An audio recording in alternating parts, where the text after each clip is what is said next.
Hi, I'm Balverine. I used to believe aim training was a chore, something that you kind of had to slog through in order to improve. And I found a method that works for me and for people who are pretty lazy and have a lot of ADHD. It turns out with this method, it was the key to training more consistently and actually seeing real improvement. I don't think this works for everybody, but it might work for you. Let me break it down for you.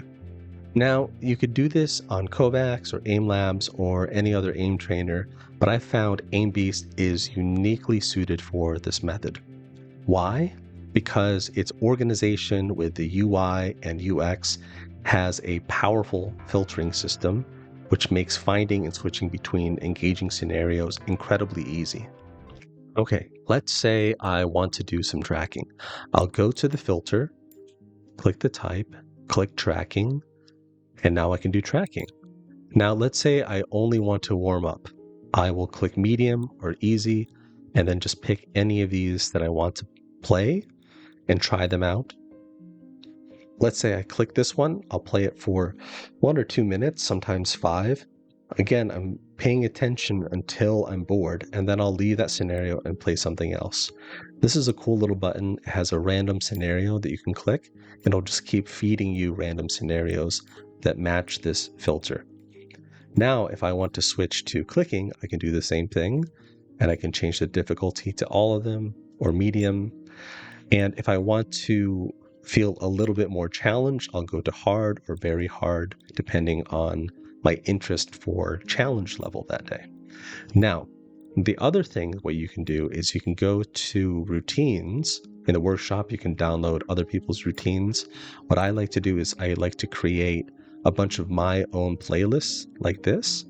And let's say here, dynamic clicking. Let's say I want to play dynamic clicking for a little bit. I will click this and I will randomize the playlist. If you notice, I have set the reps to 2 per scenario, and then I'll play this for maybe 20 minutes until I'm bored. Now, the other cool thing about this is, take a look at here. Aimbeast just added this new feature where it tracks your in-game session hours. Now, a lot of people will put their total hours in Kovacs or Aimlabs or Aimbeast, and they'll say, oh, I played for 5,000 hours or 1,000 hours. But that's just how many hours the game has been open. What's cool about this is I'll click this and I get to see my yearly activity. Now, since last Monday, and today's the 18th, so it's been 6 days, I have played 16 hours. And the year 2025, hopefully they'll update this to monthly and weekly and daily and stuff. That'll be cool.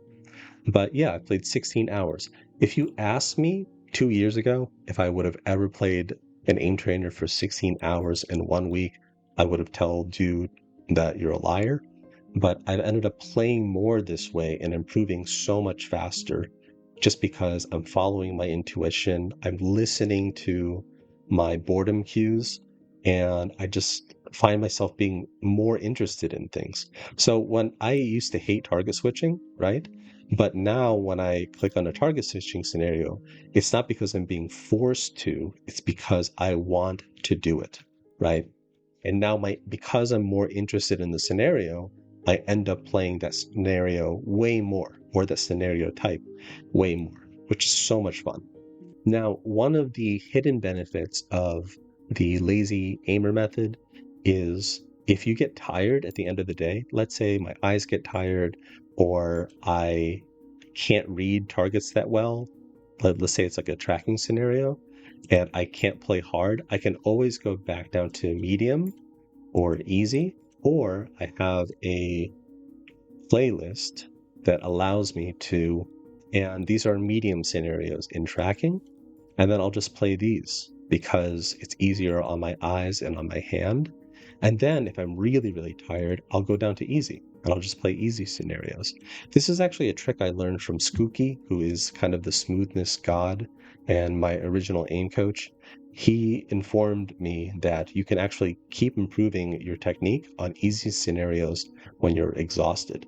So if you feel like you want to keep training, but your eyes are tired, or your hand is exhausted, you can play easy scenarios and still put in the hours and still have a good time while improving at the same time. Now, is this the most efficient, most effective way to improve at aim training in the fastest way possible? I don't think so.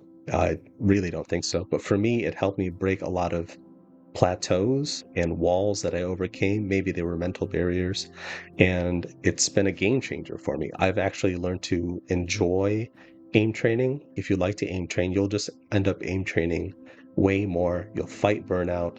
You'll actually look forward to aim training, and those hours will stack up.